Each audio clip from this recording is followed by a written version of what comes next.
since I made a video, and I'm pretty sure everybody uh, in the United States and elsewhere is close to being on quarantine. If you're not already on quarantine, right now in Dallas we have well, I'm not in Dallas, but I'm in the Metroplex, Hunt County. We've got a stay-at-home order um, starting at midnight tonight, so all non-essential jobs you're supposed to stop. I'm debating on whether I want to come out here tomorrow because, like I said, if you look where I am, um, the closest house to me is over, well, there's a house way back there. It's about 25, almost 3,000 feet away. The neighbor's house over here is about 1,000 feet away, way on the other side of that tree line. And then there were people that lived over there, but I just found out that they don't live there anymore, so there's nobody out here. We're in the middle of nowhere. Good thing I still get reception, but nonetheless, I still haven't been able to get an excavator out here, and the reason why is because it's been raining nonstop, and sure, I could rough it out, but this is just my 215 pounds, you know, stepping on this ground, so and you can see the suction, so I'm sinking in. The track hose definitely don't sink in. So what we've been doing past few days is taking down this workshop by hand. Uh, good thing is the owner's not in any rush, so I'm not in any rush. Like I said, with everything closing down and whatnot, and everybody being inside because of COVID-19, I'm just kind of taking my time with this thing. So yeah, we've just been turning it down by hand, and the burn pile or pit that I was gonna make was, see if I can zoom in on it, see that big pile of brush right back there between those two trees. That was the burn pile they had, and we're going to dig that out, grade it down, and then take the excavator, dig a bigger hole, and we're going to put all the wood, all the trees and stuff that we're going to clear in there. But it's so muddy, I mean, we can't really do much of anything. I'll walk around and kind of show you how muddy it is. This part over here is not too bad, and most of this I ended up, well, a lot of this I ended up taking down. My dad came out and helped, but I think I took most of this wall down here and all of this front and about half of that wall over there, and he came out and actually saw a snake. Hadn't seen a snake, but there is a snake still in here. I don't know what kind it is, but it looked like a baby python or something like that. I know that in Texas it's probably not what it was, but it was right under there. It was about 12 to 15 inches long. It was real small, and there were birds in here flying around, so they were trying to get out. I couldn't work over here. They just kept flying around, so I threw a 2x4 through the window to see if they would fly out. But as soon as I threw the 2x4, he flies back towards me, and then the other one flew out the window. So, but yeah, there is a snake in there. Like I said, I don't know what kind it is, but it's there, and I don't do snakes. So, but yeah, you can see it's just standing water everywhere, and what looks green and safe is also standing water. So we just brought the burn barrels out and started burning this stuff off. We made a pretty good dent in it. It was a lot bigger than that, but as far as what we have to do left, clear all this. So it's just, I'll go to the back and you'll see how wet it actually is, but it's so muddy back there. I know if I'm sinking, then as soon as I get an excavator out here, it's going to be all for naught. We've got to take this thing down too. So, and with everything closing, I'm pretty sure the landfills are closed. So fortunately, most of this is just wood, and he's out in the middle of freaking nowhere, which is good. I love, oh, goodness, dang it, love jobs like that, out in the middle of nowhere. So he's letting us burn it all, but yeah, everything back to that far tree line back there is all his property, so we got to clear all that out. But yeah, you can just kind of see there's standing water everywhere, and this side of the house is really bad. You see the barbed wire fence I took down, that was right over there, but I can't even walk all the way to the back in either direction. I haven't been over there yet, but I'm pretty sure it seems to be a little bit more stable than the rest of this, but I was out here with oh god, I'm gonna call him Hulk. His nickname is Hulk. So we were out here, and last week we were able to get up in there. All this was dry. We were cutting down all the fence posts and stuff like that, and stacked it all up over here. Now can't even get over here almost. So it's just a royal mess out here, and I know that like my boots and my socks soaking wet right now. But yeah, we were all up in here. It was all completely dry. Under that barn right there, it is an absolute nightmare. It looks like brown soup, basically. The guy walked in it, and I think he said he started sinking, and that was 3 weeks ago.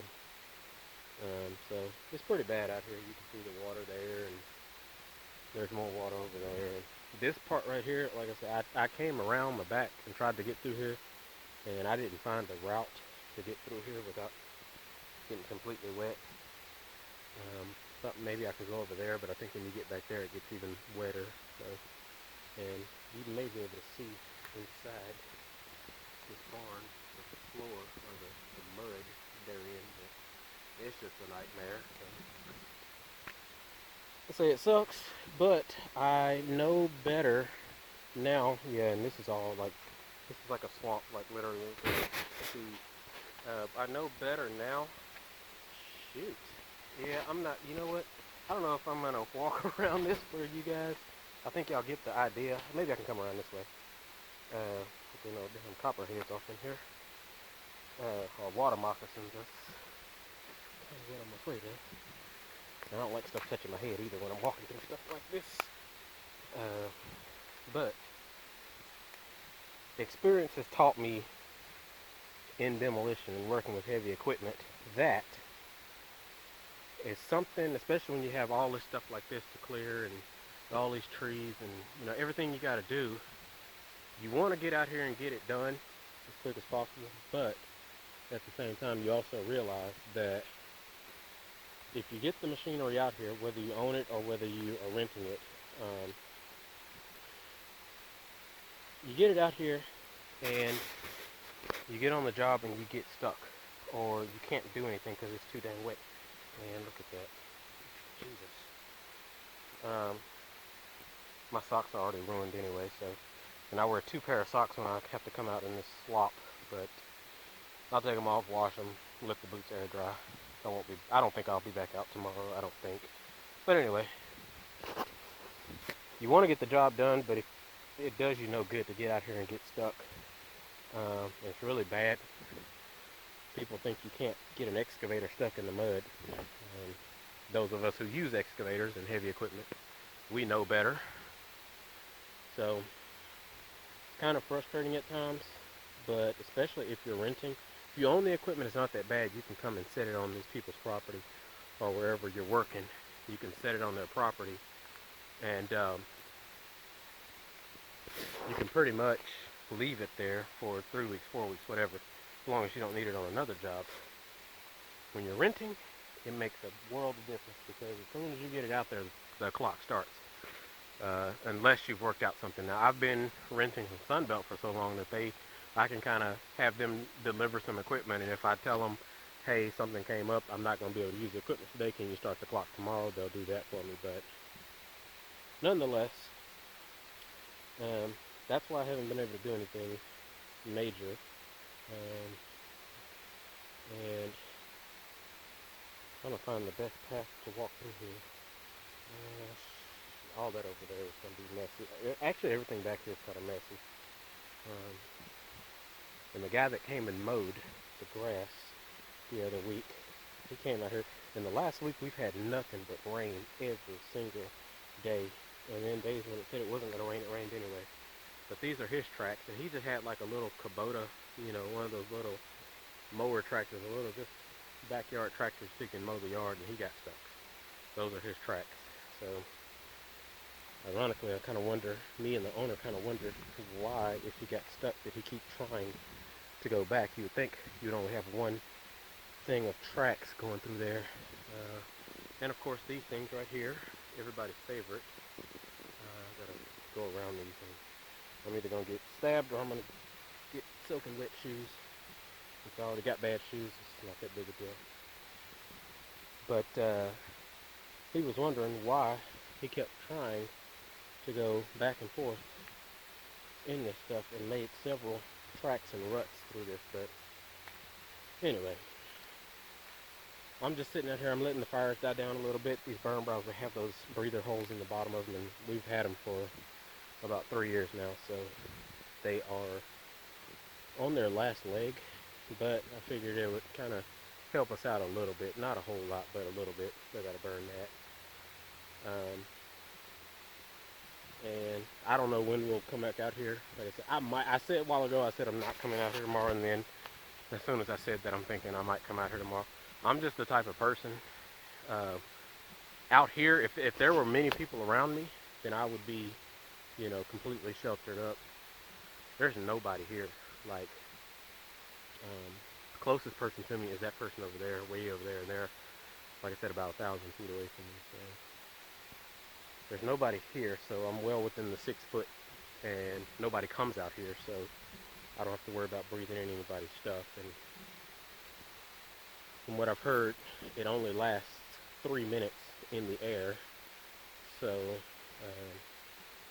I don't know. Like, I'm taking whatever precautions I need to take. I'm trying my best not to touch any door handles and shake anybody's hand. I do elbow bumps with my shirt, not skin to skin, and try to keep my hugs and all that crap down. But anyway, I'm gonna let this burn down a little bit more, and I doused the area around those burn barrels with water. That's what that is. So that way, if any of the embers fall out, they will fall on, drenched ground and won't burn through it. So anyway, everybody stay safe and, follow the rules, the guidelines, whatever they're asking you to do. Some people are on total quarantine. Right now here in, like, Texas, Dallas, Greenville area, we are on a stay-in order, like I said, which is not a mandatory lockdown. We can still go out and get groceries and go to the gas station if you need to. If you have what they consider an essential job, you can still do your essential job. And I think they even said that you can exercise if you want to. So they just don't want you doing it in groups of more than, I think, 6 people or something like that. So if it's just you and one other person, it's probably not that big a deal. But yeah, everybody just stay safe, and hopefully this thing ends here pretty soon. They said we're supposed to close our businesses. I'm not closing my business. I probably, like I said, I probably won't be out doing anything, but I'll still be answering the phone if people are calling, and if anybody wants to bid for something, I'll still be, bidding jobs and stuff like that. Because once all this is over, we have to resume normal life as quick as possible. This thing is going to take a major toll on the economy anyway, so it will be kind of foolish, especially if you can still do some function of your business, to just, shut it all down. So I know there's a lot of businesses out there that can't really do anything, and when they say shut down, they have to stop, because, they're not like construction industry where people can still call you and ask for a bid and tell you, well, it'll be, a few days or a few weeks or months before we get to it, but we want to get your numbers. Some jobs have to close down anyway. So anyway, that's it. I'm gonna let this burn down for maybe, I'm gonna stay out here for about 5 more minutes, I guess. It looks like it's under control. I'll douse around them again with some water, and I think it'll be okay. And we'll pack it in, take it to the house, take a shower, get something to eat, and we will either be back out tomorrow, or it'll be next week or a few days before I can come back out. So I don't believe Rockwall is gonna ship me an excavator right now, because I'm pretty sure they're closed down. But anyway, I'm done talking.